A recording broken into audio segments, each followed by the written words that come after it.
Nelson Show on Washington, D.C.'s 1450 WOL Radio and live around the world on WOLDCnews.com. And hey, thank you for taking time out of your busy schedule today to check in with us. Hope your day's going out okay for you. Later, Mystery Man Mark from Anaheim will be. And many of you know him, have heard him before.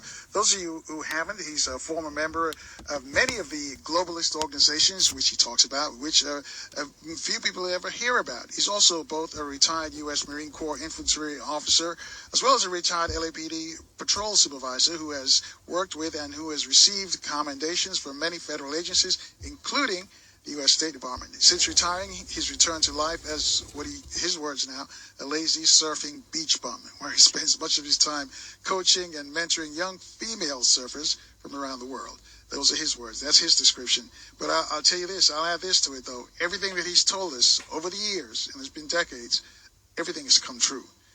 Dick Gregory calls him an early warning system. He says, keep that brother close. because Greg has heard some of the stuff he's told us a couple of months ago. We go, wow. The listeners are above the curve because they've been listening to Mark from Anaheim.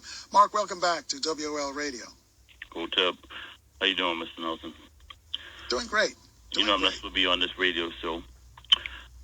Your boy here, Trump's in the White House. I'm supposed to be out at the beach and just chilling, vacillating. But, I can't also just sit by idly and watch my people vacillate along with them. So here we are today on, what is this day today? Oh, yeah. 4th of July, as Didon Kamasi, my fellow black surfer, would have said if he was here today. Rest in peace, Didon. So before we get started here, because you know me, I'm always trying to share information. I try to share history rather than his story. And I try to share information about this country, about significant human beings as well as incidents regarding this country's history that unfortunately few of us seem to know. And I dedicate this show today to 3 special young ladies, since you mentioned my female servers earlier. I coached a lot of servers in the last 10 years. And we just had 2 major national surf championships out here in California. But,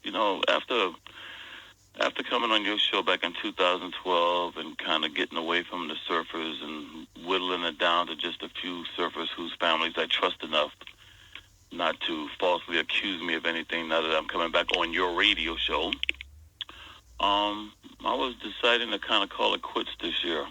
And, I was up there on the Huntington Beach Pier. They just had this contest at Huntington Beach for the last 10 days.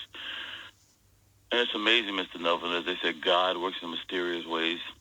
I can't begin to tell you how many folks, most of them whom I've never met before, surfers, surf families, some true legendary surfers, who made it a point to come up on that pier and tell me not to stop doing what I'm doing. And I hadn't even announced to anybody that I was thinking about stopping. So I guess God was showing me a sign, so I'll keep doing. And then some of your callers that already knew that I was coming on today, and they sent me emails going, forget the haters, do what you do. If that's your calling, do what you do. So I'm here again today. Happy Independence Day for those of you out there who have independence. I don't recognize this date. I never have. I used to hate it when I was a young enlisted Marine and had to march in parades on Independence Day, because other than that, I've never celebrated Independence Day. So I'm going to dedicate this show today to my 3, I shouldn't say favorite, but, the 3 young ladies who have allowed me to live vicariously through them as they continue to compete in surfing. And that's Izzy Gomez, Tessa Tisson, and Angelina Yassa. So let's get it on, sir. All right. You said that the last time you were here, you says we're heading for a civil war. Are we still on track? We're heading for a civil war. The civil war has already started. All you need to do is have somebody like Mayhem come on your show and tell you what's going on in Indiana to know that his civil war is going on. You look at in the fact they routinely, when I say that, the media routinely uses the term civil war now when they discuss what's going on within the Democratic Party and what's going on in the Republican Party. This country's divided, and folks have to do some research on their own. There was a great movie. Well, there were 2 movies that came out about Wyatt Earp. One involving Kevin Costner. And the one that Kevin Costner was in was actually a more historically accurate movie. But, of course, in this country, you want the entertainment rather than the historical data. So most people actually wanted to see Tombstone instead, that had, Val Kilmer and some other folks. But the great thing about the movie with Val Kilmer, Go back, folks, and watch that movie, and you will see a brief scene with Charlton Heston. You know, he was Mr. NRA before he died. But I knew Charlton Heston was also one of the greatest, most prolific white individuals in Hollywood who was out there on the front lines with Harry Belafonte, Dick Gregory. Right. Hold that thought right there. We got to take a quick break. We got to check the traffic and weather in the DMV. I'll let you finish your thoughts right here on FM 95.9 and AM 1450 WOL, where information is power. And thanks for rolling with us, folks. If you're on your way home from Mama's house, Big Mama's house, hey, please drive safely. Make it safely home. 800-450-7876 to speak to Mark from Anaheim. Let's go back to Mark. Before we left for the traffic and weather update, you would tell us about Charlton Heston. And before I go back to Charlton, you had a guest on earlier, Dr. Evans. What's his full name, sir? Dr. Donald Evans. And he was referring to some date, July 12th. What was that in reference to? I think he's gonna make an announcement of what the National African American Family Union Association is gonna be all about. So keeping in line with the vanity of my hair commander-in-chief in the White House, I would say, well, the reason he picked that date is because that was the day I was born. Oh, really? Because all we seem to be dealing with these days is narcissism and me, what's in it for me. But I digress. Getting back to Charlton Heston, what I was saying before the break was there were two movies that came out about the same time involving the history and life of Wyatt Earp, lawman Wyatt Earp, because Wyatt Earp was also a criminal before he ever became a lawman. And Kevin Costner was in a movie that was far more historically accurate regarding the true character of Wyatt Earp. However, most people want to be entertained, so they watched the movie with Val Kilmer and other folks that was, the movie Tombstone. But what I do like about Tombstone, there's a scene in the movie where they have to find refuge. When I say they, Wyatt Earp and the boys are going up against the cowboys.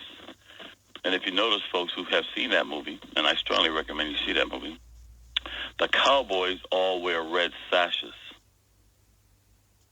The problem with that movie is it doesn't tell you anything about the significance of the certain symbols in the movie. Once again, they don't know how much you know when you're watching a movie or reading a book. Well, I know what that means, okay? And there's a scene where they're at this fire, around the fireplace before they go to Charlton Heston's ranch to seek refuge for a while from the cowboys. If you look carefully at the characters standing around that campfire, you will see them wearing Masonic symbols around their neck, because Charlton Heston was a high-ranking Mason in Hollywood. Hollywood always show you this stuff, but you guys look right over. It's just like in the movie, Mr. Nelson, there was a movie called The Rock with, I can't believe my Scottish boy. He also played in all the James Bond movies. But in the movie The Rock, you see Navy SEALs and Marines killing each other. But in that movie, the star of the movie, his name in the movie is Mason.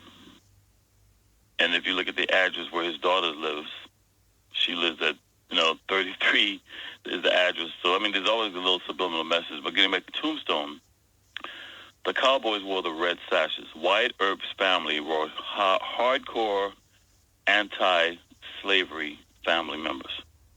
The cowboys were those who supported the Confederacy and supported slavery. And see, that movie doesn't tell you that.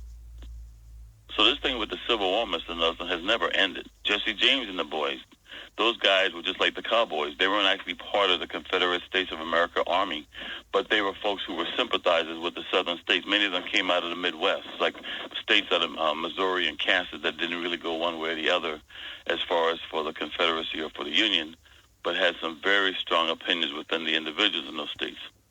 So when you look at this thing and you asked me about the Civil War, Mr. Nelson, Charlton Heston, unfortunately, in my opinion, by the time he died, he became this public spokesperson, and most people have short memories. So they will remember his legacy as being this Hollywood actor that was an outspoken tool for the National Rifle Association.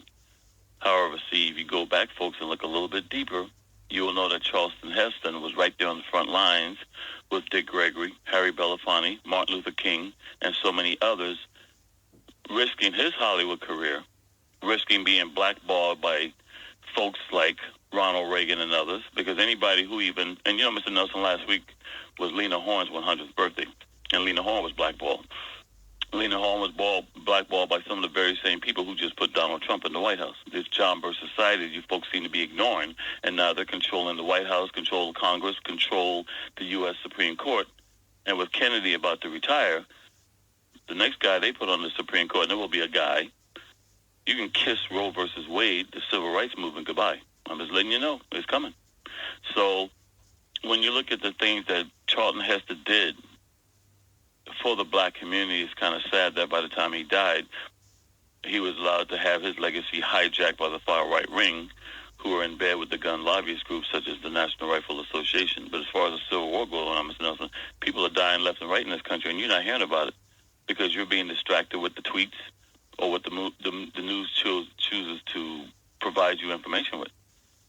Ever since Donald Trump started running for president, there's been more hate crime. In fact, California just put out a study this week, today. This is the second year in a row that hate crime has increased in California in the double digits. Because now folks think with Donald Trump in the White House, well, first of all, you put the Negro in the White House, so that's got them all stirred up. And there were more organizations that were created during that time of the 8 years of Obama's administration. But now with Trump in the White House, now they think they have a license to come back out and do things with impunity. And what used to be considered decency, what used to be considered class, what used to be considered having good taste, now you can do all the opposite things, and you said, well, I'm just not politically correct. So, political correctness has replaced those terms that we used to just say being a decent person, live and let live. So, Civil War is already on, Mr. Nelson. And, I'm not going to sit here saying I told you so, but I did hear you say earlier that every time I come on the show and share information, those things come to pass. And remember, I came on your show months before the World Trade Center bombing. Is that correct? Correct, yeah. And I quit the Marine Corps on 11/9 in protest of 9/11. Thank you for Strom Thurmond, making sure I got my retirement, which I will start collecting this month. Thank you very much. So I'm just saying to you, I don't say these things to be some prophet. And I know Brother Gregory always calls me a human warning, or as he calls me, the human early warning system. That's my curse. So if you folks choose to listen, fine. But the only reason I'm saying all this is because I come on the show and I try to tell people not to allow their emotions to get into the way and block their feelings. And I saw so many people and I heard so many people on this show with all these shootings involving white officers and black unarmed suspects. And I'm just going to ask you, Mr. Nelson, out of all the shootings, killings, including Michael Brown, including Trayvon Martin, how many of the people that I came on this show and said they would not go to prison for murder, how many of them were convicted of murder, Mr. Nelson? None. And you don't hear anybody talking about it anymore because it's out of the news the next day and they move on to the next thing. So, yeah, the Civil War is going on. So I'm sorry on that long-winded question. I'm going to make sure during the next break I get my wife because I have to always remind myself to stay on your time clock here. But let's take some calls unless you have another question, sir. All right, we'll take some calls. Let's go to Atlanta. Wes is waiting for you. He's on line 1. Wes, you're on with Mark from Anaheim. Hey, Carl and my main man, Mark, man. Hey, me, just alike, man. I'm just like you. I try to explain to people what's going on. But my question is to you, Mark. I know Carl like people breaking his question. He don't like nobody doing speech. All right? So I got 2 questions. First question is, I asked this Craig Hughes, and he act like he didn't know what I was talking about. Are you familiar with the United Commercial Code? I'm sorry, the what code?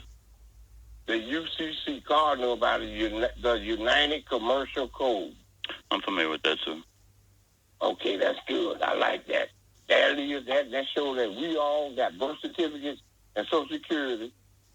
We got slaves. See, Mark, I'm just like you. I'm a uniter. So what I do, I'm down in the redneck South with these redneck Peckerwood Confederate soldiers flying Confederate flags. So when I talk to them and I explain to them, they the same as me. All if they got a Social Security card, these slaves, man. Okay. Once I get in their face and explain to them about the United Commercial Code, we got a common denominator. To see me, my vibration's so high, man. I'm trying to avoid this Civil War. All right, I'm trying to show people the common denominator and show how we getting played, man. Okay, that's what I do. My next question is to you now. Okay, about you saw that speech that Donald Trump made about he's going to do something with space, right? That's correct. In fact, he just initiated our space foundation program that has been basically defunct since 1992. Yes, sir. My source is telling me they're getting ready to come out with a fake alien invasion so they can get people away from these religions and about this fake alien invasion about to come up. That's the next thing they're coming up with, man. That's what my source is saying. What your source is saying? All right. Well, first, Wes is down in Atlanta, Georgia. And Mr. Nelson, this is a good example. Back during the early 90s when I first started coming on the show with you out here in L.A., that's when the Buppies were emerging. Now, Wes, are you familiar with the term Buppy? Like urban and common bougie Negroes. Well, yeah, and that's basically a merge of the two words, black yuppies. So if you look in Atlanta during the early 1990s, Mr. Nelson, you had your little new age witch, Hillary Clinton, along with fellow new age witches like Maya Angelou, and all these black folks, though it was their time now, and Atlanta became the headquarters for the Boule. Mm-hmm. And just to show you how fraud. First of all, the Boule only gives a damn about the top, they call themselves the talented 10%. They're Luciferian, and they don't give a damn about the rest of it, which is one of the reasons why Martin Luther King was assassinated, by the way, because Martin Luther King, yes, he was a Boule, but he fought for everybody, and that angered the rest of his fellow Boule brothers who saw him getting more popularity than they got. Right. So, down in Atlanta, Mr. Nelson, just last week in that whole area, you just had an election involving Democrats. Hold that story there, because we got to take a quick break. I don't want to interrupt you when you start the story, so I'll let you finish the story on the other side. Folks, you too can join the discussion with Mark from Anaheim, or call some of your friends and tell them to check us out right here on FM 95.9 and AM 1450 WOL, where information is power. And thanks for rolling with us, folks. If you're on the way home, please drive safely. Our guest is Mark from Anaheim. The number to call to speak to Mark, 800-450-7876. Before we left, we were speaking with Wes in the ATL. So, Mark, I know you wanted to respond to Wes's question. Oh, yeah. So, before the break, I was getting into the Boule in Atlanta, Georgia. Now, you just had an election down there where this Democratic came so close to finally ousting a candidate running on the Republican ticket, and that's been a bastion of Republican domination for more than 2 decades. Well, that's a bunch of crap. That's a bunch of crap. Yep. Because they know damn well down there those voting machines are all rigged. There you go. I know it, Mark. And that Democratic won that election, and you haven't heard one damn Democrat come out, and I don't call them Democrats, Democratic come out and tell you that they eliminated thousands of eligible, legally registered black folks. In fact, down in Georgia, when blacks went in to challenge them and said, what happened to the damn voting registrations that we turned in? If you question them, you can go to jail. Yeah, I came on this show after Black Lives Matter gained some prominence, and I told folks, they're going to try to turn Black Lives Matter into a domestic terrorist group. Now, I'm going to tell you folks something. I've been researching police officers killed in this country since 1982. And to this day, I haven't found one single cop killed in America, as they call it, because this is only the United States of America, that has any direct connections to Black Lives Matter. None. And I take cop shootings and cop killings very deadly seriously.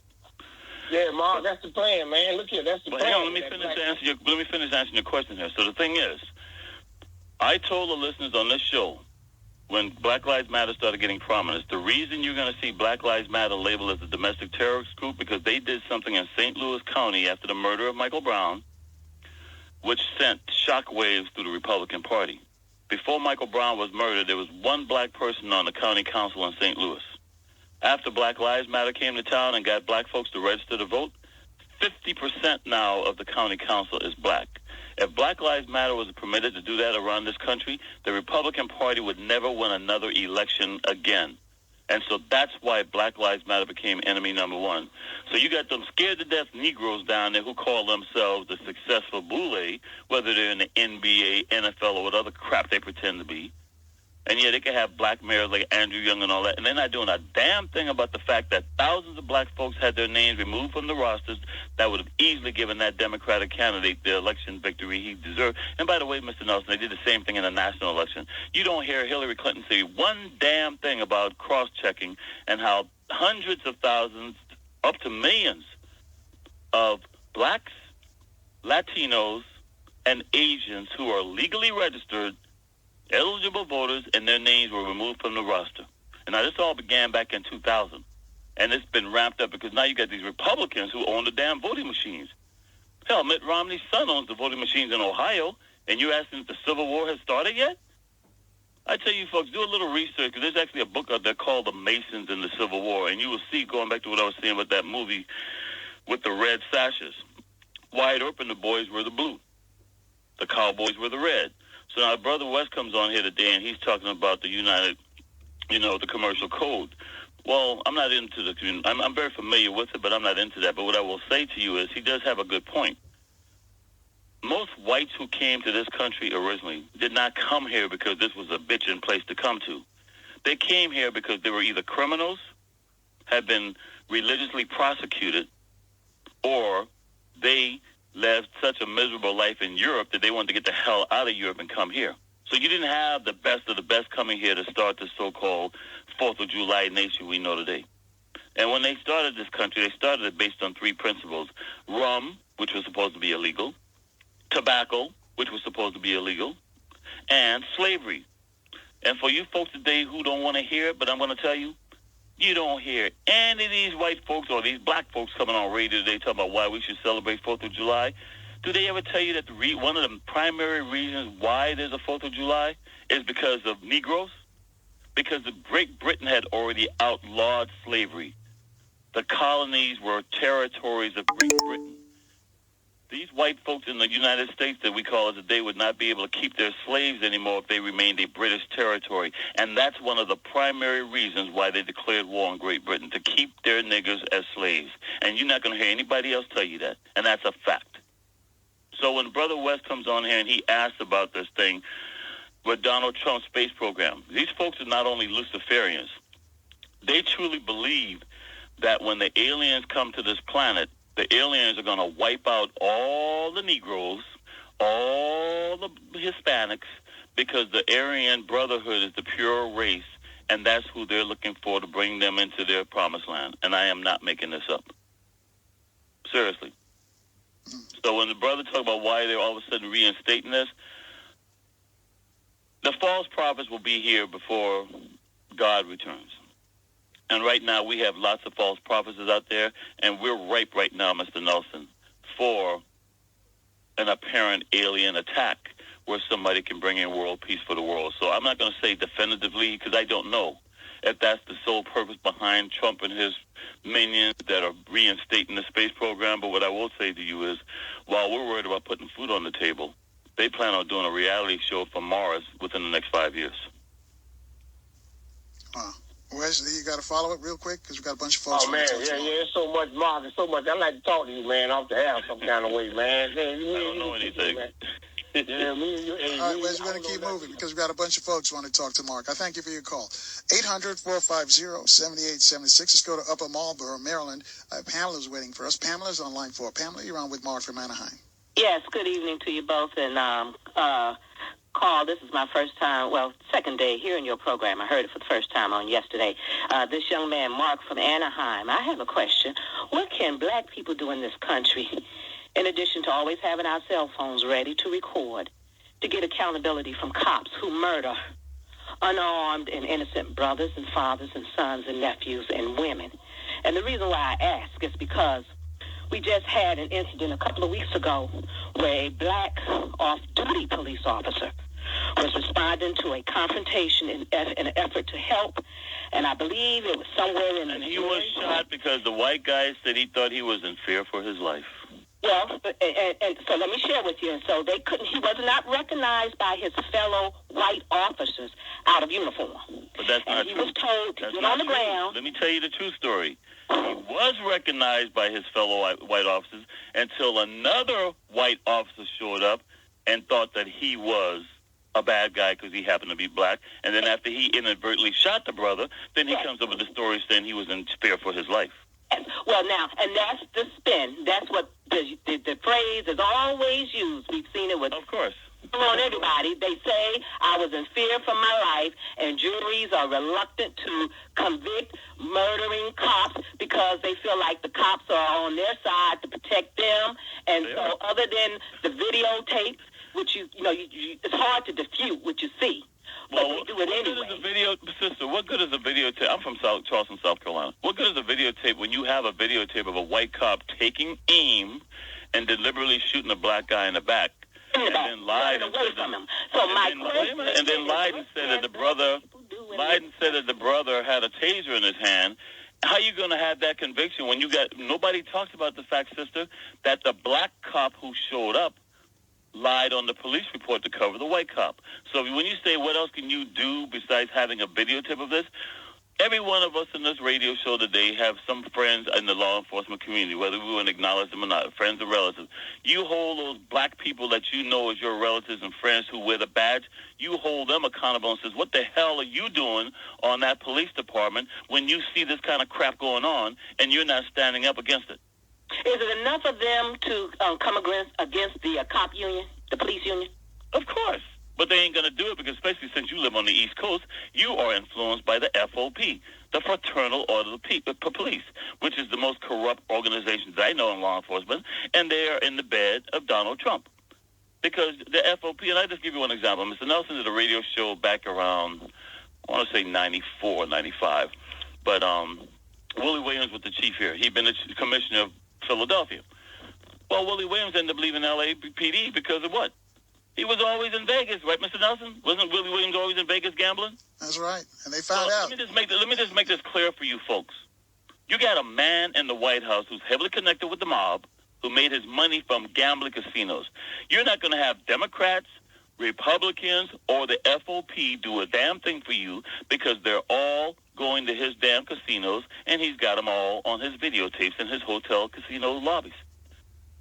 That's why when he said, I can shoot somebody on Fifth Avenue and they will still vote for me, he wasn't talking about you, the voter. He was talking about the Republican National Committee.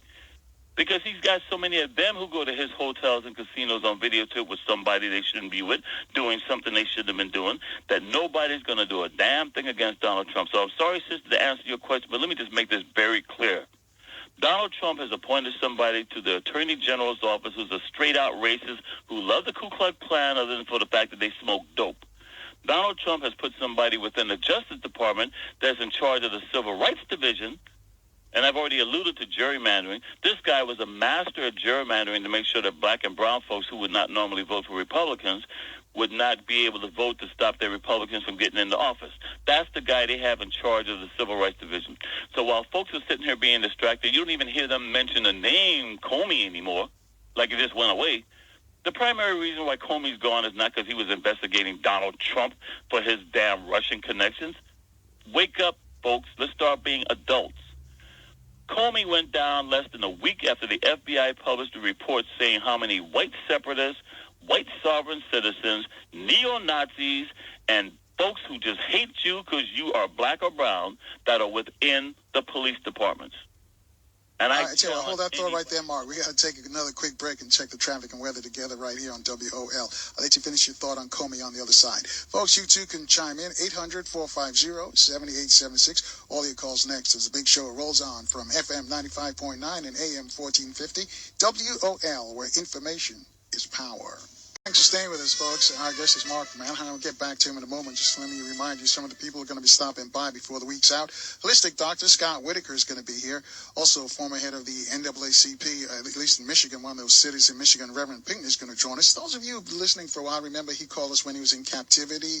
They sort of got him on some trumped-up charges. He's out. I don't know the circumstances of how he's out, if he's on parole or he's actually finished his sentence, but we'll hear from him. And also, researcher Brother Darren Muhammad is going to join us. So tell your friends to keep it locked on FM 95.9 and AM 1450 WOL. Let's go back to Mark from Anaheim.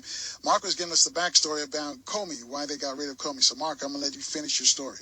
Right. See, people... Well, Mr. Nelson, when's the last time you heard Comey's name in the news? In a while. But, I mean, that was like that was it. I mean, yeah. We got the Comey show. Meanwhile, here's the thing, sister, because sister's over there in Maryland. I left the East Coast because I would never want to be a cop back there See, here in California, we don't have that influence of the FOP as you do back there. Now, these folks will sit here and tell you, like, oh, I'm in fear for my life, and oh, my God, there's a war against cops. Then why the hell so many of them got FOP license plates, letting you know who the hell they are? First of all, back there on the East Coast, unlike here, cops don't get paid the damn thing, so a lot of cops take their police cars home. They go shopping in their police cars with their family.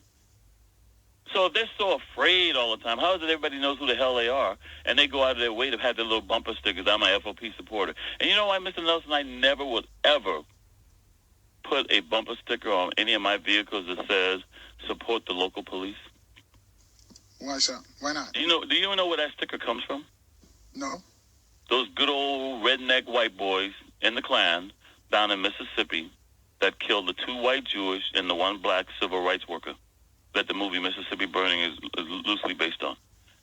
That's when the FOP came out with that, support your local police, when they were on trial for killing a nigger and 2 nigger lovers. I'm not making this up. So I will never put a bumper sticker, support local police, on my car, especially having anything to do with the FOP. So, sister, you live in Maryland. They're corrupt. What more can I say?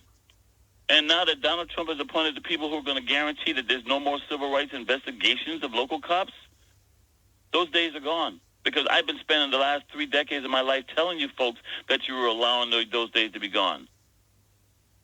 They said they were taking their country back, and they're doing it. Worse, they've done it. Do I want to sound doom and gloom? No, I'm just being realistic.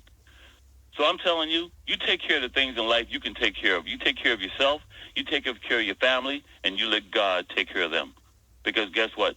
The days of boycotting are over. You don't even know who owns the stuff you boycotting. It has their name on it. Doesn't mean they own it. Great, and you guys allowed deregulation to come in, so you don't even know who owns it. The FOP, they're corrupt. And all these stupid cops, just to show you how racist and ignorant they are, they will come out and say they're never going to allow, and by the way, Mr. Nelson, since you have a guest who comes on your show when he's on other shows, tell them to do this, Craig Hewlett. I've heard Craig Hewlett on other shows tell cops, if Obama passed any federal gun laws, do not enforce them. See, he comes on your show and he sings a different tune to the colored folks. But see, I listen to all types of radio. And I know Craig Hewlett's in bed with the Oath Keepers. Anyway, so when Obama's in the White House, don't pass any federal laws, don't enforce any federal laws involving guns. However, now that a mafia boy's in the White House and he tells you that certain cities are calling themselves sanctuary cities because they want to help the illegal immigrants, these same dumb, ignorant white cops will support that, not realizing the same thing's going to be the final result. You local cops now start enforcing federal immigration laws. You have just opened the door for federalization of all law enforcement. And Mr. Nelson will tell you, I came on his show from the first day warning you that was the plan, to get rid of all local cops and become federalized. So while you folks can't get past your racism and your ignorance because you don't like the brown folks, and you're going to now have local cops enforcing federal law, once you open that Pandora's box, it's on. So I hope I helped the sister with that. I know that's not the answer she wants to hear, but I'm brutally honest. 800-450-7876. Let's go to Boston. Brother Siddiqi's reaching out to us. He's on line one. Brother Siddiqui? Yes, how you doing? Hey, brother. It's Brother Kyle. Still feeling... Still learning. Still feeling Power Talk 4. So, look, a couple of questions. For Brother Mark, did you say that it was the black Boule that was responsible for the assassination of Dr. King? Hell yeah. When Martin Luther King, first of all, LBJ says he wasn't ready to help with the civil rights movement, and King became, when they show a little bit of, there are two things about the movie Selma I don't like. One, Dick Gregory's not seen in the movie at all. And I know Dick Gregory was down there before Martin Luther King Jr. ever finally decided to go. They only mentioned Dick Gregory in passing in one line with Joan Baez. Talk about a slap in the face and disrespect to a legendary civil rights leader who was out there on the front lines. The second thing I don't like about that movie, they only kind of touch on it where King was very forceful to Lyndon Baines Johnson. And folks need to understand who LBJ was. Now, I'm from South Carolina. LBJ was one of the most corrupt guys. And LBJ wasn't really a racist per se. LBJ lost his first election ever because he supported blacks. So just like George Wallace, when he ran for office the next time, he learned he would, and these are his words, I will never be out-niggered again. So he comes out as the Southern Democrat against blacks. So he was not a liberal, and Kennedy did not like him at all. So the person that gained the most was when Kennedy got assassinated was Johnson. The first thing Johnson did, folks, was get rid of Robert Kennedy as Attorney General. Why? I'm from South Carolina. Robert Kennedy was about to indict fellow South Carolinian Bobby Baker and Lyndon Baines Johnson. And once Robert Kennedy was eliminated as Attorney General, those investigations went away, and nobody talks about it. But LBJ now, he's sitting in the White House. He's forced now to carry out the promises made by Kennedy, not by him. And King says, well, what are you going to do? So in that movie, they show a little bit of it. And when King went in there, what did other black folks go? You can't go talk to the president like that. Now, that wasn't bad enough. Now, by the way, folks, I got to tell you this. Rosa Parks is not the godmother of the civil rights movement. One of my former babysitters, Septima Clark, is the godmother. And see, this is what I'm talking about. Even black folks lie to black folks, okay? Septima Clark taught Rosa Parks. And the only reason Rosa Parks was even used is because she was far lighter than Septima Clark, so they figured they weren't going to beat a mulatto-looking Negro on the bus. But what I'm trying to tell you, Septima Clark was also Martin Luther King's mentor. She was the only one who could slap King in public and nobody would say a damn thing, and he wouldn't say a damn thing to her. And I'm not making any of this up. And I know this because I grew up on Johns Island, South Carolina, with the true legends, and they sat there with me in the room, being a young child, while I sat there, kept my mouth shut, and I learned that you're not ever going to hear the stories I've heard. Okay, so when Septima Clark and all these folks tell LBJ with Martin Luther King Jr., that wasn't bad enough for the Boule to retaliate against him. But then King made the great mistake.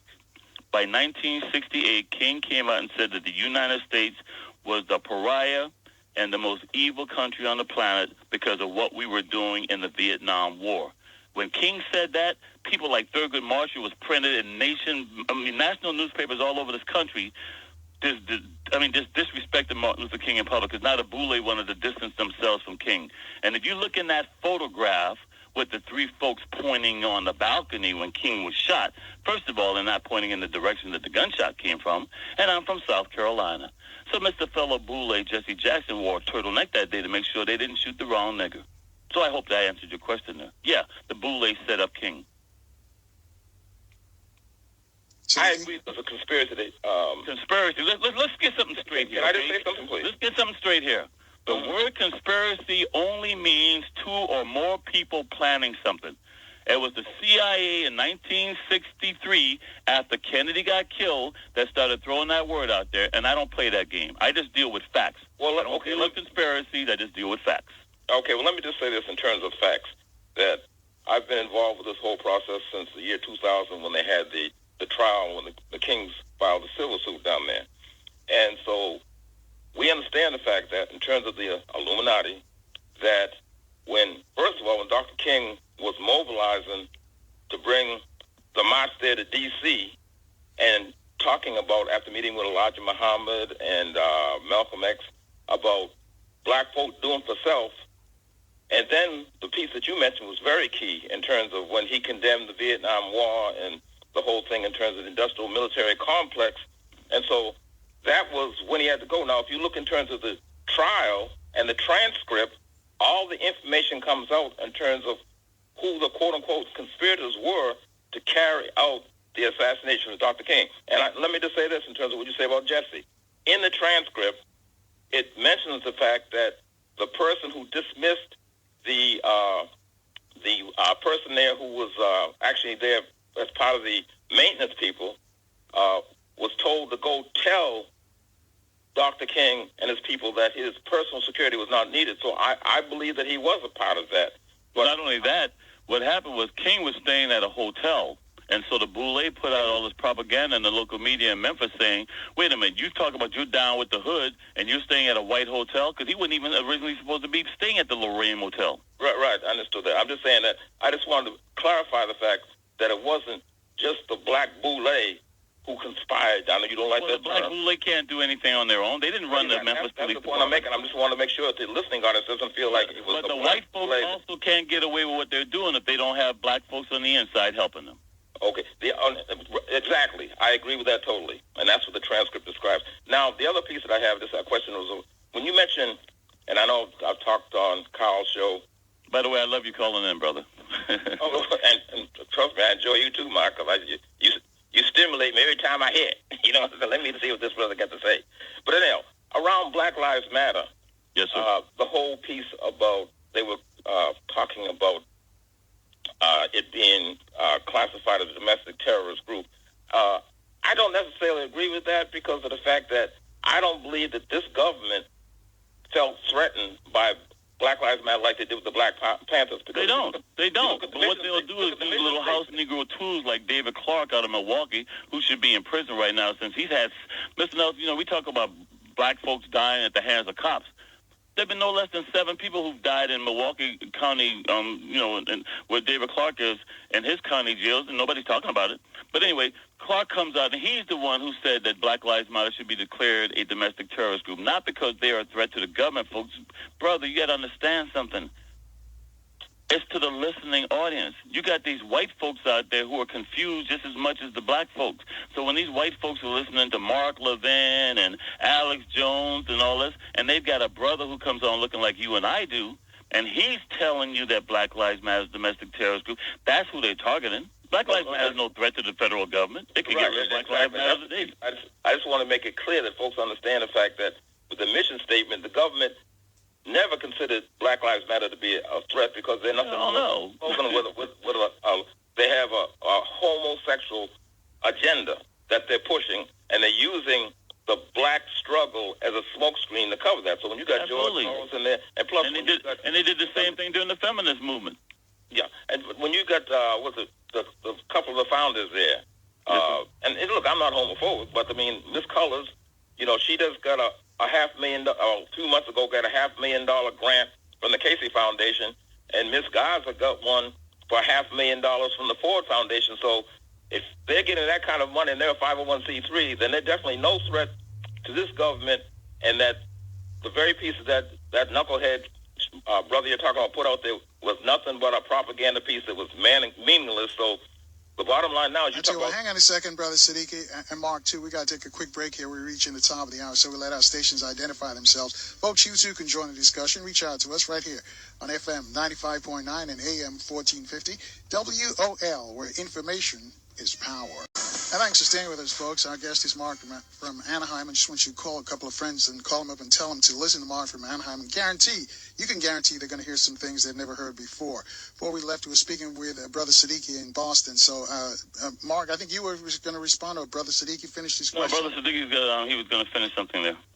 Yeah, well, I was going to say very quickly that, you know, we've had some recent police shootings, and once again, I think that the real key is that we as black men have to stand up, because right now the bottom line is that we're seen as being punks, and they feel that they can approach us. I agree with you 100% there, brother. I'm so angry. In fact, last week when it was Lena Horne's birthday, I said, sadly, I am so glad that she is not alive, because black folks, brown folks, and decent white folks seem to have no balls. Lena Horne didn't give a damn about risking her career or anything else to stand out there on the front lines, and she was a mulatto. And Mr. Nelson, by the way, do you know who she's a direct descendant of? Who? John C. Calhoun. In fact, she's the only good thing I even say about John C. Calhoun, who's also from South Carolina. But yeah, brother, you're right. But black man, but you know, it's sad. It's always been the black women. It hasn't been the black men. It was always the black women who stood up for us. And just lastly, let me just say, Kyle, you know, for the Power Talk 4 weekend, that weekend inspired me to, in fact, you know, I've been doing this Nubian Leadership blog for many years, and the piece that you did inspired me to do something this past June 24th. We had a breakfast there on the Power Talk weekend at the Sheraton Silver Spring, and I want to thank you again, because I've been letting a lot of folks know that it's black-owned. There were folks in D.C., Kyle, that didn't even know it was black-owned. And so essentially what it is that the meeting revolved around we're trying to bring together as much black organizational leadership as possible to work in conjunction with each other.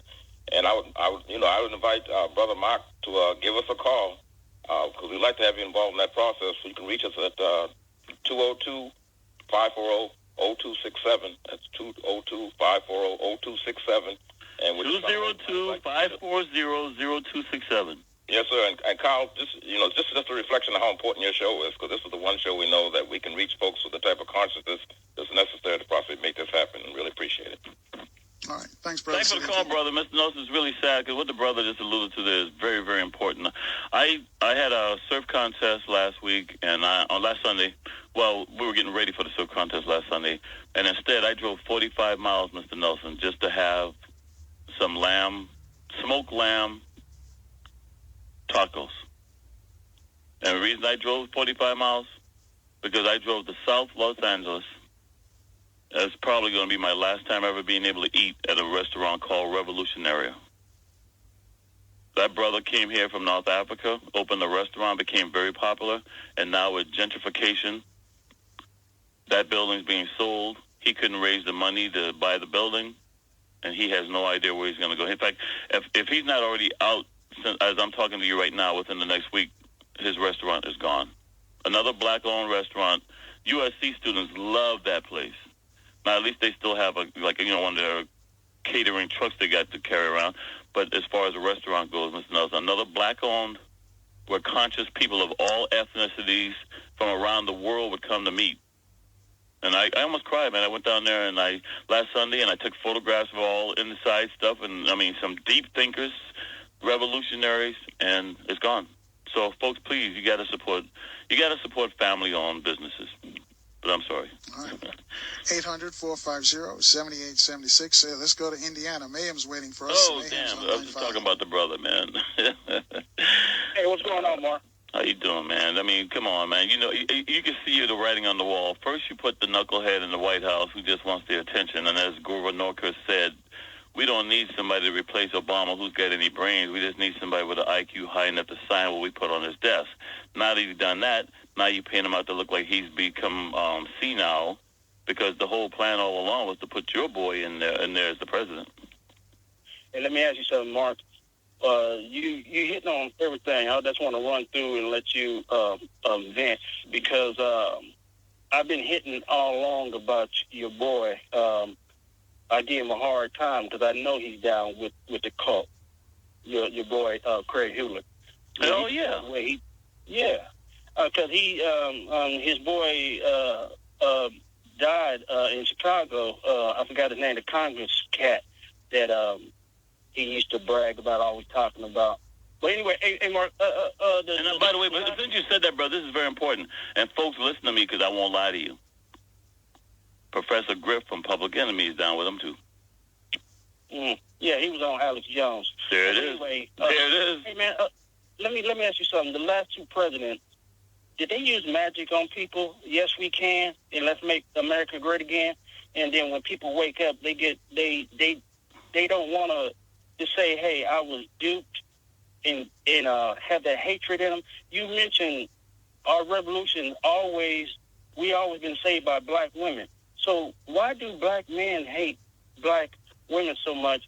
And another thing, I don't think white people really want this revolution, man. I think they scared too, because if you look at it, as you said, they being used too. And explain, because America's Johnny come lately. Why was it that people of color taught the guard dogs about the system of white supremacy? And I take it up there. Thank you. Yeah, well, I'm going to try to do a better job today normally, because, Mayhem from Indiana will ask a question that will cause me to be on the radio for the next 6 hours. But let's start off with Craig Hewlett. He's down with the Oath Keepers, folks. And the Oath Keepers were founded by a member from the John Birch Society. And for you folks out there who may not be familiar with the John Birch Society, let me just tell you it was started by 3 hardcore racists, including the father of the Koch brothers. And the Koch brothers now are funding, basically replacing public funding with their private money so they can come in and control the curriculum of many of your higher levels of institution around the country. So, Mr. Nelson, since Mayhem brought this up, and I'm talking about the colleges, remember when Donald Trump had this meeting with the so-called Boule members, by the way, so-called Boule Little Sisters and Boule members from the United Negro College Fund, and how Donald Trump was going to help the black colleges? Remember that, Mr. Nelson? Yeah, I remember that story. So what happened since then? I think we'd have to ask them. Has there been anything going to the? Because from what I heard, Donald Trump went in and slashed the budget. I guess it was just a photo op. Yeah, okay. And, I never supported United Negro College Fund anyway because I came on your show back in 1994, and I said out of the 54 predominantly black colleges and universities in this country, only 27 of them were even acknowledged by the United Negro College Fund. And I thought it was like representing all predominantly black colleges. I found out, oh, no, they only recognize certain. So that's when I knew they were a fraud. And, of course, the NAACP, their highest award is still the Spin Guard Medal, which is named after a white lieutenant colonel in the Army who gave everybody's names to the FBI as soon as you join. And they even said, if you want to infiltrate the black community, all you need to control is the ministers because they're all going to come to church on Sunday and tell all their business. And if you notice, most of our so-called black leaders come from the church. So when Mayhem asked these questions, why do we hate our black women? If you even look at movies like The Matrix, who did they have to go to for advice? A black woman. It's always the black woman who saves this planet. Always has been, always will be. So we have to be convinced that the ultimate to have on your arm is a white woman. In fact, as I'm speaking to you right now, Mr. Nelson, my first wife, who was black, and, she might be dead because I got a message right before I came on your show that they didn't expect her to live for the next hour. So, and by the way, she's from the Atlanta area. And I used to get in some heated arguments with her when we were married about the Boule and all these folks because she wanted to be right down there in that clique. And I don't kiss nobody's ass and I don't kiss nobody's ring. So I'm never going to be a Mason or a frat boy or anybody else. And yeah, I was invited. And I ain't going to be part of it. And I hold them far more responsible for the demise of the blacks in this country today than anyone else because, see, white American the racists in white American can only do to us what we allow the house Negroes to manipulate us into doing. And that's what you got, Mr. Nelson, a whole bunch of house Negroes. And the sad thing is they're going down, too. Because when these folks take over, as they say, take back their country, they're not going to be thinking, well, you were a good house Negro, so we're going to pass. Hey, David Clark, you going down, too. They don't care about you. They're just using you. So Mayhem asked questions that I could answer forever, but I'll just say this about people of color and the magic thing, the last two presidents. A great movie to watch is a movie called Videodrome. Videodrome is a movie that has Debbie Harry in it. Debbie Harry was the girl, Playboy Bunny, who became Blondie. And for those out there who are in the trivia, Ike Turner is the official first ever rock and roll star in the United States. Meanwhile, Debbie Harry is the first official rap artist star in America. I'm just telling you. Well, in Videodrome, it shows you, and they say, that television is the mind's retina. I don't watch television. And perhaps that's why I have no iPad. I have no iPhone. Mr. Nelson laughed at me when I called him this morning because I still have dial-up. I'm still on AOL.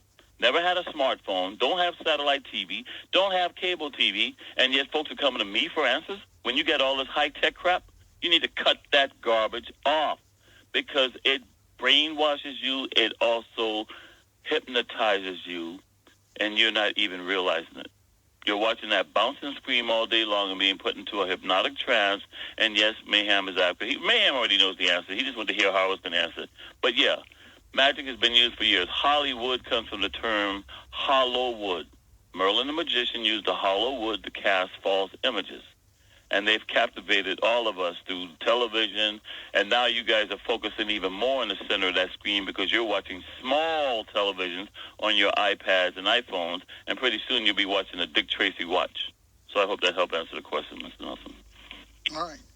800-450-7876. We've got to take a break, take our last look at the traffic and weather, and then we come back. More questions from Mark from Anaheim. Right here as the big show rolls on from FM 95.9 and AM 1450. WOL, where information is power. And thanks for rolling with us, folks. You're getting a treat on this day. 800-450-7876. Our guest is Mark from Anaheim. That's the number to reach him. We'll take some more calls. Let's go to New York City on line Nelson. 6, I think it is. Race call. Mr. Nelson, can you hear me? Yeah. I wanted to talk before you brought another caller on. Okay, hang on, Ray. I'll let you finish. Go ahead. All right, listen, folks, because I promised you I would share history with you, and I know what's going to happen as we run out of time. People keep asking, like Mayhem, 25 questions in one. So let me just share a little history since today is the 4th of July. You got Larry Elder out here, which I'm definitely no fan of. And the only reason I tolerate Larry Elder because his father was a Montford Point Marine. Now, Mr. Nelson will tell you he never even heard of the Montford Point Marines until I started doing radio shows with him. And I have to say I was proud because in 2012, June, U.S. Congress finally recognized the Montford Point Marines. However, Larry Elder, who didn't even know his dad was a Montford Point Marine, but now he's going to sound like he's some expert. The Montford Point Marines were not the first black Marines. Now, in the Marine Corps, we pride ourselves on history. But I can guarantee you, Mr. Nelson, what I'm sharing with you right now, very few Marines even know this. I alluded earlier to the fact that one of the primary causes for the so-called Revolutionary War that led to this 4th of July, as we call it, 4th of July, Independence Day, was the fact that slaves, the British had outlawed slavery. Now, there was a case out in over in Britain. A black slave had escaped from the U.S., made it to England, yet he got recaptured. And he was going to be sold into slavery in Jamaica. His name was Somerset.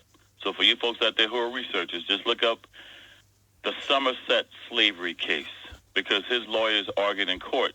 Well, yeah, back in the American colonies, he might be recognized as a slave, but here in Britain, we don't recognize slavery. The Somerset case sent shock waves through the American colonies because now with that decision, blacks in this country say, well, hell, if I can get my butt over to England, I'm no longer a slave. Secondly, because the American colonies were still under British rule and Britain had already outlawed slavery, it was just a matter of time before they were going to enforce that law here. That's one of the primary reasons why you had a so-called Revolutionary War. Now, ironically, the first victim of the so-called Revolutionary War was a black man, Crispus Attucks. And to this day, people still argue whether he had been a slave. I couldn't find any documentation to substantiate that, but I do know that from what I've been able to find, his father may have been a slave. But he was supposedly Native American and African. So Crispus Attucks was the first. But now, Mr. Nelson, let me share, because people have heard the name Crispus Attucks, but I doubt seriously people have heard this name. Unlike Larry Elder and others who think in 1945, the first blacks in the Marines were in 1945, during the Revolutionary War, we had the Continental Marines. Now, the Marine Corps was founded on 10 November 1775, folks. 10 November 1775. Now, when you hear the term brig, most folks think of a jail or prison on a U.S. Armed Forces base. But the term brig is also used for ships. And as you know, Mr. Nelson, I was on my car sailing team.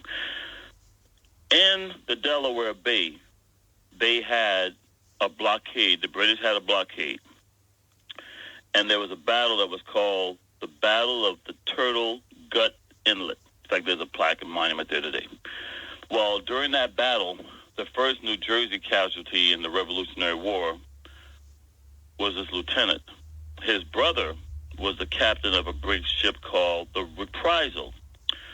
Now, during that Battle of the Gut Inlet, another brig ship, which was called the Nancy, it had taken on such heavy fire from the British and ran aground that what the folks on the ship did was before they evacuated the ship, they took the mainsail of the ship, wrapped it around the gunpowder. Well, when the British saw them bringing down the mainsail, they thought that was a sign of surrender. So the British ran out to board the ship, and as they boarded the ship, that sail was used as a fuse to light the gunpowder, and a whole lot of British soldiers got killed. Before that battle was over, one of the people who died from the revolutionary colonies was this lieutenant, and his brother, who was the captain of the brig ship Reprisal, they continued on fighting the British. They went to places like West Indies, all up and down the East Coast, and even off the coast of Ireland, Mr. Nelson. Now, while they were in Ireland and off the coast of England doing a lot of battles, they incurred some damage to their ship. They went into France, got resupplies, repaired their ship. The problem was the people of the France at the time did not want to be part of the American colonies or the Brits. They wanted to remain neutral. So the USS Reprisal was forced to leave France. When that ship left France, and this is back like in 1776, when that ship left France, but I'll give you the exact date here in a second, when that ship left France to come back over to the U.S., it disappeared off the coast of Newfoundland and Canada. On that ship, Mr. Nelson, was a black Marine by the name of John Martin. His name was also, nickname was Keto, Keto. Now, Mr. Nelson, are you familiar with the name John Martin, Keto? Not at all. Have you heard any of this? I'm telling you. Never. So anyway, what happened was when the Continental Marines were formed, they had to now compete against the Army and the Navy for recruits. John Martin was actually a slave of a man named William Marshall out of Wilmington, Delaware. And when John Martin got the opportunity to join the Marine Corps, neither the Continental Marines nor did John Martin ask his slave owner permission for him to join. He got the hell out of there. Which, by the way, tells you folks, we didn't just have slaves in the South because Marshall was from Wilmington, Delaware. Anyway, Cato enlisted in the Continental Marine Corps in April of 1776. Now, we don't declare our independence until July of 76. So what I'm telling you folks, you had a black Marine serving on a vessel fighting against the British before our official Independence Day. Also, Mr. Nelson, it's been very difficult because, amphibious warfare, which of course the Marine Corps and the Navy SEALs are famous for, amphibious warfare has not really been documented in the Revolutionary War the way the battles on land were. And a lot of the documentation has just been lost. I have been unable to find, even though I doubt seriously that Keto was the only black at that time, but I've been unable to find any other blacks. However, what I will say to you is I did find there was another black. His name was Isaac Walker. He enlisted in the Continental Marine Corps in August of 1776. And then in October of 1776, there was one black guy. The only thing they had, his name was Orange Negro. So I don't know if his hair was orange, but all his name was Orange Negro. So I know at least 3 blacks were in the Marine Corps in 1776, but once again, Keto, John Martin, was the only one who I know of that was a Marine before Independence Day. So unlike what Larry Elder and other folks tell you, yes, and I know, because as you know, Mr. Nelson, behind the scenes, I risked both my LAPD and Marine Corps career fighting for Montfort Marines, and they were finally recognized by the U.S. Congress in June of 2012. So, of course, I should know what I'm talking about, and I'm telling you, we did have black Marines before the Montfort Marines. So thank you for indulging me on that. Let's take a call, sir.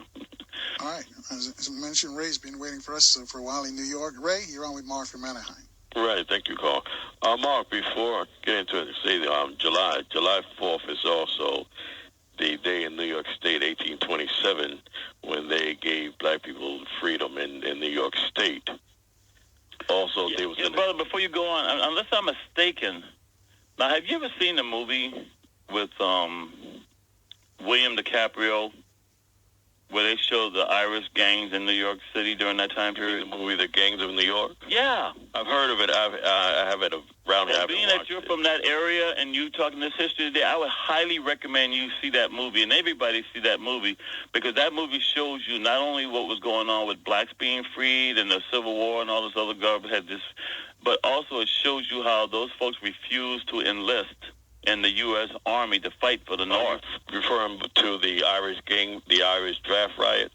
Yeah, exactly. Yeah, I'm familiar with that. I learned that we, here in New York, we talked a lot about that on Black Talk Radio when we had it back in the 90s. And when they did a documentary on PBS Channel 13 here in New York on the history of New York, they talked about the Irish, actually with the Irish and German draft riots, because the Germans were a small minority, but they played a role in that. The Irish were the majority, and they talked about that. I read several books on it, so I'm familiar with the Irish draft riots. And the reason I'm recommending that, because that movie with DiCaprio really shows you how they treated other white folks. Folks, let me explain something to you here before the brother asks his question. White folks did not call themselves white folks until they came here. They didn't have how the Irish became white. Right. They didn't have to, because they didn't have no Negroes around. It wasn't until slavery came to this country, and now white folks were coming here from other countries, and they had to find a way to make them feel good about themselves. That's when they became white. Before that, you were not white. You were either Irish, German, whatever. But now that you had Negroes here, and Irish were being treated just as badly, if not worse, than the blacks, the one thing the Irish could say was, well, at least we ain't a nigger. At least we're white. Right. No, I'm very familiar with the history of New York and Black Road. We had, like it is with Gil Noble for 40 years. Yeah. And we had that history that we had a number of black TV shows that put, from the 70s, 80s, and 90s. And where are they now, brother? those TV shows, they're gone. Yeah. They're gone. And there is essentially no black talk radio in New York City anymore. That's gone too. No. So, but I learned all that history in the 70s, 80s, and 90s. So I'm very much familiar with black history in New York. And what I'm saying about black people getting freedom in July 4th, 1827, there was an addendum. If the children weren't 21 as of that date, they had to stay in slavery until they became 21.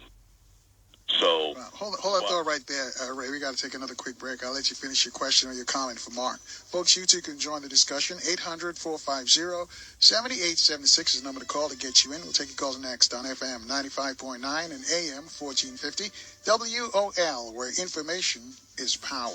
Special day, 800-450-7876. Special day for some, not for all, though, but the rest of us are digging what's going on with Mark from Anaheim. I think, was it Ray?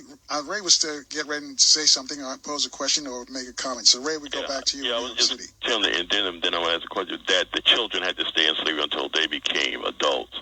So that was the addendum in New York State. They might have freed the adults, but the children had to stay in slavery until they became adults. So that's what July 4th, for black people in New York State is. But what I wanted to ask is that, when the brother came forward and he talked about, and agreed with you about the different black people being murdered and nothing happening, we see that, we understand white people saying they're taking their country back. That's fine. That's fine as far as that's going. And I also remember that the previous time when you were here, you indicated that you believe that the United States essentially was broke or bankrupt or on the verge of collapse. And look right now, as I'm talking to you right now, on this Independence Day, there are 5 states that have closed down all their parks because they don't have any money to open them this weekend. Right. New Jersey just went through that, and they voted last night to open the parks today. Okay. Now, my question is this. I mean, whether I agree or disagree, I just want to hear your point. Donald Trump, I'm not into the hating him. He is who he is. I'm born and raised in New York City. As you stated, and you stated correctly, the man is mafia-oriented, mafia-connected, mafia-owned. We know that. Those of us who live in New York City in the Northeast, it is. We know it. I mean, I argue with people in other states, and they say, well, you don't know who he is. I said, fine. The hell we don't know. I'm not going to argue. Brother Beck, you remember in 1971 when he had to put a two-page ad in the New York Times because of his discrimination lawsuit from the federal government. Right. So I don't have to. I don't argue with people like that. The thing is, what I want to ask the question is, I understand that all empires, they begin to crumble from the inside. All empires fall eventually. Yes. Now, in your opinion, do you think Donald Trump is going to finish this term? I don't believe he's going to be assassinated. I'm not going there. He's going to finish it, and he'll be replaced by Pence. And do you think the Republicans will get the next election, or the jerk Democrats will find a way to put somebody in and continue the nonsense on their level, or will they just put another Republican in? And will the country continue to crumble and then finally collapse? And if it does, will white folks get their country back, or will they want it back, or will somebody else take the country? Well, here's the problem. Most white folks in this country are just as poor as we are. Most people on welfare are white. They might try to put a black face on it. It's not just white. With this so-called medical plan, everything, you don't hear the Democrats or the Republicans say one simple sentence, Mr. Nelson, that would end all this crap about repealing Obamacare.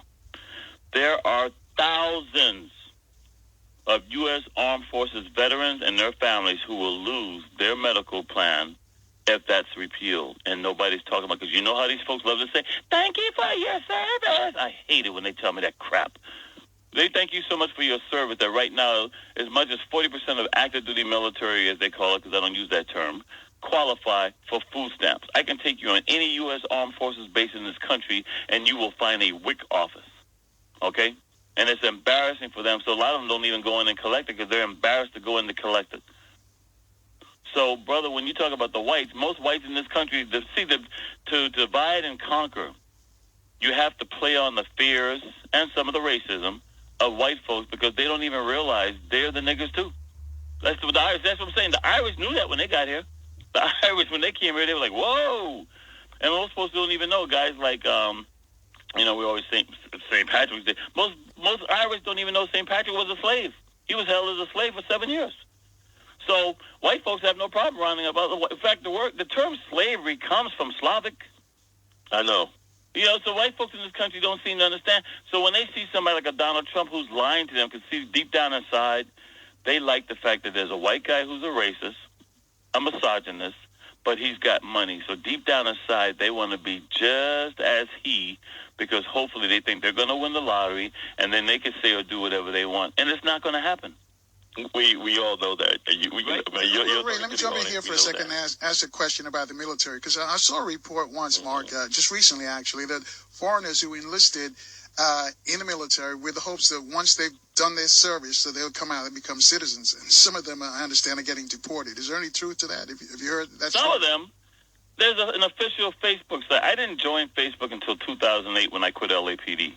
One of the first things that somebody found me on Facebook was all these Latinos who have proudly served in the U.S. Armed Forces who are being deported from the U.S., and they created a site saying to a campaign to fight the deportation of U.S. veterans. And they're getting deported. And Obama deported most of them. Trump's just ramping it up now.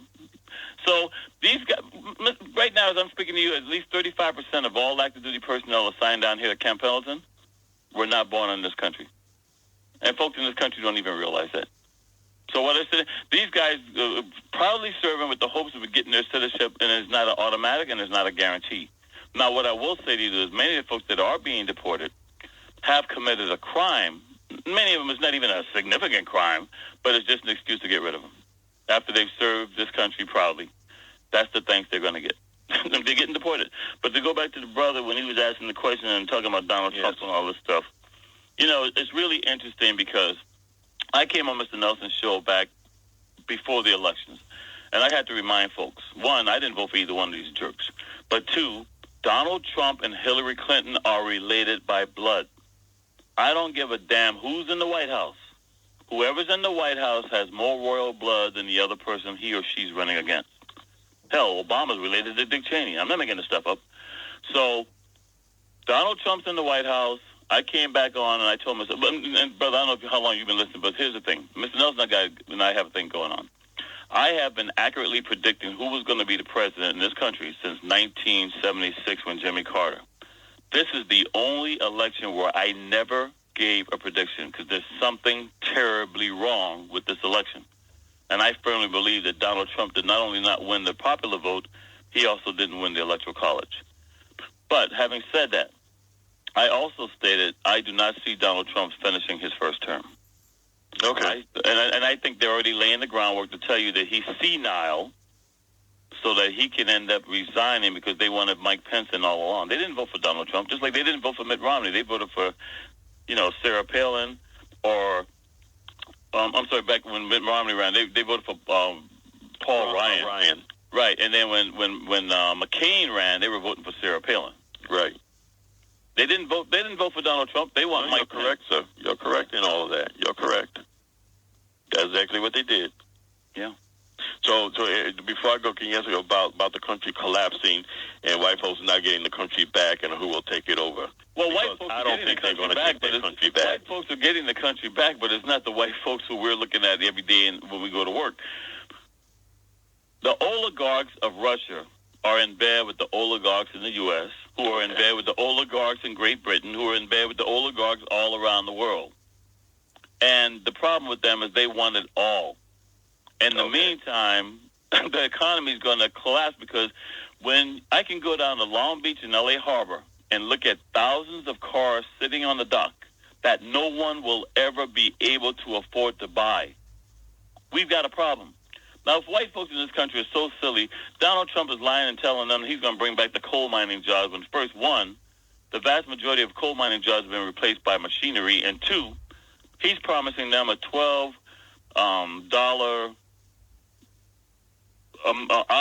minimum wage hour job when the Republicans keep voting against minimum wage raises. So, folks, come on, just look at the obvious. Those jobs are never coming back. And so I always ask Mr. Nelson this question. I'm going to ask you again, Mr. Nelson. You have a large population of people in this country who are not employed and who will never be employed. What do you do with them? And that's why I say we're going to have a civil war, because I don't give a damn what people want to say the reason was for the last civil war. The point was this country was headed from the agricultural age to the industrial age, and they didn't need that many people anymore. We are now leaving the industrial age into the technological age, and they don't need you anymore. You are useless eaters, and they can use Black Lives Matter. They can use white cops killing black unarmed folks. They can use whatever the hell they want. But the point is, we're headed for a civil war because we got to reduce the population. Okay. I mean, I don't think they're going to reduce it to that. I don't think 6 out of 7 I've heard are going to be exterminated. I don't think that's going to happen. They don't have to do that. But there will be a lot of garbage. We're eating garbage. We don't even know what we're eating. We're not even allowed to know on the labels of our food what's being put in our food. You're right about that. You're correct. No, you're correct. And it's basically because people don't force the companies and government to do it. They could if they wanted to, but they just won't do it. Because so now right. Congress is all controlled by lobbyists from those companies who are paying those. Folks, you should go back and look at the 13 people who have all made more than 6-digit figures. And they're the ones who are the old white men who sat in the room and brought up this whole new Medicare plan. Look and see how much money they got from the medical insurance industry. Okay. Well, thank you very much. You answered the questions for me. Yes, sir. And thank you, Carl. Right. You have a good day. All right, you keep moving. Can we take another call? I hate it when my listeners agree with me. All right, we got to take another break there. Hang on there, Mark. Folks, you too can join the discussion with Mark from Anaheim. 800-450 is the number. I'm sorry, 800-450-7876. That's a complete number. That's 800-450-7876. We'll take your calls next as the big show rolls on from the capital city on FM 95.9 and AM 1450 WOL, where information is power. Call to speak to Mark again. It's 800-450-7876. Coming up later this week, you're going to hear from holistic Dr. Scott Whitaker, also former NAACP official Reverend Pinckney. Some of you who've listened for a while heard when he called us when he was in captivity. He's out now, so we're going to find out how all that took place, and also researcher Darren Muhammad. So tell your friends to keep it locked on FM 95.9 and AM 1450 WOL. Let's go back to our callers. Let's go to Howard in Los Angeles on line 4. Howard, you're on with Mark from Anaheim. All right, thank you, Mark. Thank you, my call. How you doing, Mark? Every day is a holiday, brother. I'm all right, man. I just wanted to change the subject for a minute. I met you at Martin Luther King Hospital. You brought a prisoner in under custody. We got to talk and things. And I don't know what you're talking about. Never been to Martin Luther King Hospital. You can bull mess everybody else, but I know better. Back when they unfortunately they used to call it Killer King, and I'm gonna tell you something. It was not Killer King because the trauma center was one of the preeminent trauma centers on the planet, and thanks to Boule members out here who sold us out, that place shut down so that the UCLA hospital in White Carson, California could stay open. But I'm sorry, brother, go ahead. Yeah, I was going to ask you to elaborate on that because I retired from there back in 2009, and I worked in the X-ray department, did CAT scans and X-rays, and I worked very close to the emergency room.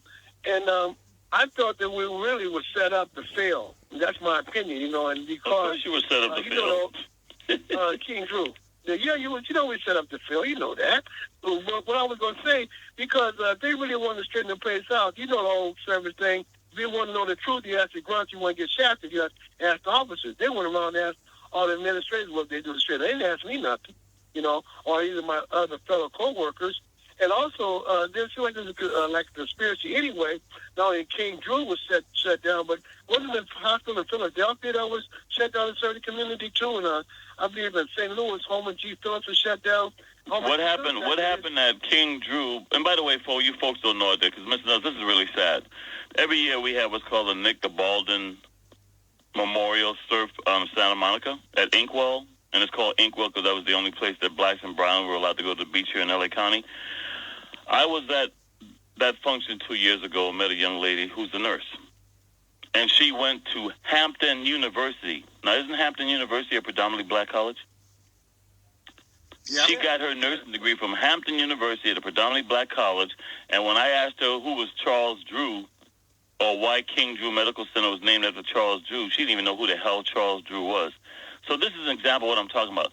Here's a black woman who went to a predominantly black college, and she didn't even know that Charles Drew, a black man, was the person who developed the blood transfusion program that made the American Red Cross what they are today. But I'm sorry, brother, I digress. Yes. And well, I thought that we set up. They didn't offer, they didn't ask us anything, and you're just a big mess. But I just want to ask you to elaborate on that, because it's like what I'm going to say. When they shut down Homer G. Phillips, it was a resident operator, Martin Luther King, when he got stabbed, came from Homer G. Phillips Hospital. That's correct. And also, when at the Atlanta bombing down there at the Olympics in Atlanta, two residents were on site, and a graduate from the residency program, emergency room, she worked in the hospital that they brought the patients to. That's correct. And I saw her ladies, and she said, hey, I just spent 10 hours at Saturday night at King Drew Medical Center, where she got her training. We trained a lot of good doctors, and another doctor that was very prominent, when that guy went up to the Jewish daycare center, shot those people up there, shot that kid and killed the postman. Yeah, in Granada Hills. That's Granada Hills.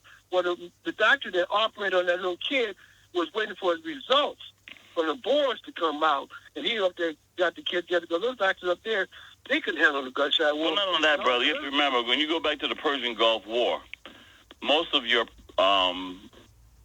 surgeons for the U.S. Army, Air Force, and Navy who were being deployed in the Persian Gulf War, they came to King Drew Medical Center to learn, because they knew King Drew Medical Center was the preeminent trauma center in the United States. So I'll elaborate on it for you, because I never run out of time here, so I'm going to elaborate. Let me make this real. I'm trying to be as succinct as possible here. So, Mr. Nelson, do you even know how the term Killer King even came into being? No, but I did hear it, though. Well, what happened was this. Unfortunately, an L.A. deputy sheriff was shot 5 times. And he survived because of the trauma center. Killer King, even though people like to associate it with the trauma center, it wasn't a trauma center. In fact, this is what I used to teach. I used to teach tactics for LAPD cops, Mr. Nelson. I told them, listen, you get shot, go to Killer King, as you call it. But once they stabilize you, have them get you the hell out of there. It wasn't the emergency room treatment. It's the long-term stay where people were dying from staph infections and everything else. Well, anyway, unfortunately, an L.A. sheriff deputy who had been shot 5 times and whose life had been saved in the trauma center later died at King Hospital. Not the trauma center, but the hospital. And from that time forward, cops started putting out the word, if you get shot, don't go. And by the way, I run 2 sites closed to the public for LAPD and LA sheriffs.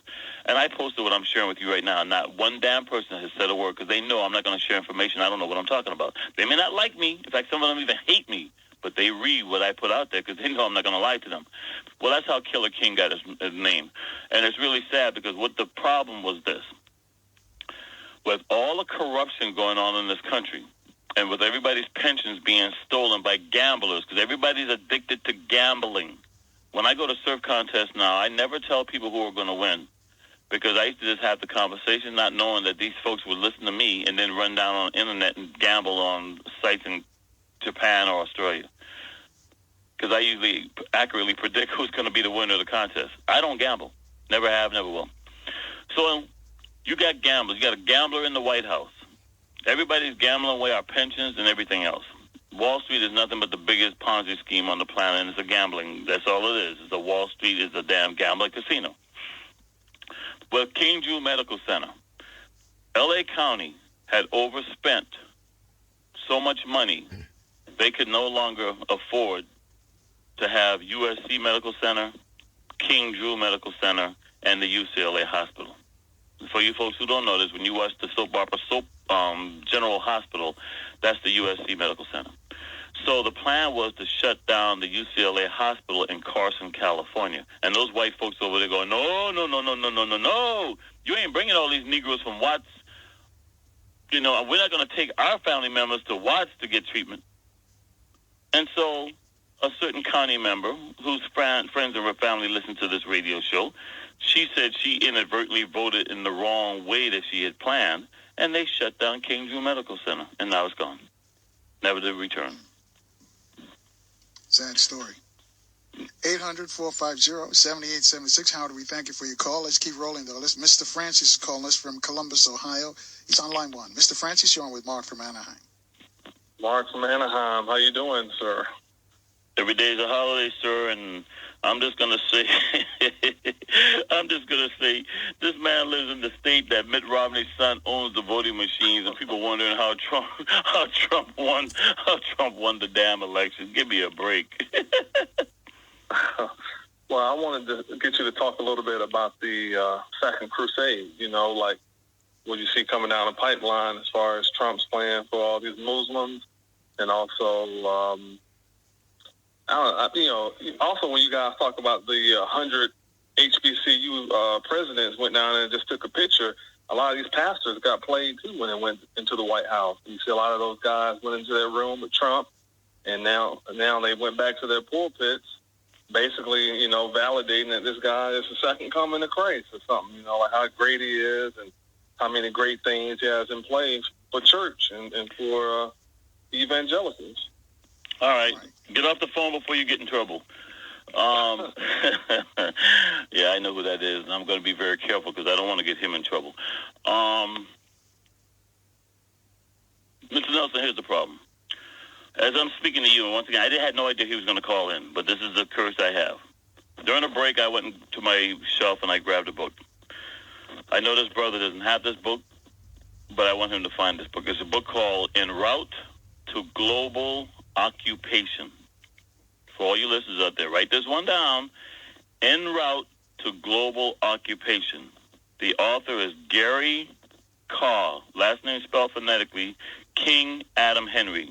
Gary Carr. Now, Gary Carr was a very high-ranking government liaison officer for the U.S. government. And when he started realizing what was truly going on and who was really running things, he wrote an expose book, so of course he's been blackballed. Gary Carr and myself were members of many of the same globalist organizations. I can't share this information with you if I wasn't an insider. They were grooming me. Problem is, I won't sell my soul to be wealthy. You can put out the hottest white women on my arm, but it won't matter. I'm not going to sell my soul to have some white arm candy on me. I'm just not, I'm sorry, I'm just too honest. In that book, who he specifically targets is an organization called the World Constitution Parliament Association. I say that again. The World Constitution and Parliament Association. And by the way, Mr. Nelson, who was a prominent member that spoke at all their world meetings? None other than Jesse Jackson. They hold their meetings in Chicago. They did it back in the 1800s. They did it in the 1990s. And unlike what the brother may think, those ministers who went in that room, they weren't misled. They are all answering to the World Constitution and Parliament Association. And they have this meeting called the Parliament of Religions. So while you're being duped and believing that these folks are your world leaders as far as in the religious world, they are Luciferians. So once again, if you want an idea what's really going on and why these evangelicals and the far right wing have put Trump into the White House, they truly believe that God has sent them Trump to get Pence into the White House because they already know Trump is scum. They want Pence in the White House, and I'm going to say this again.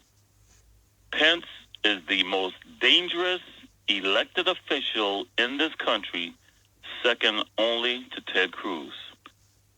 And if Trump does get taken out on the 25th Amendment for being mentally unstable, and Pence gets into the White House, he may very well pick somebody like Ted Cruz.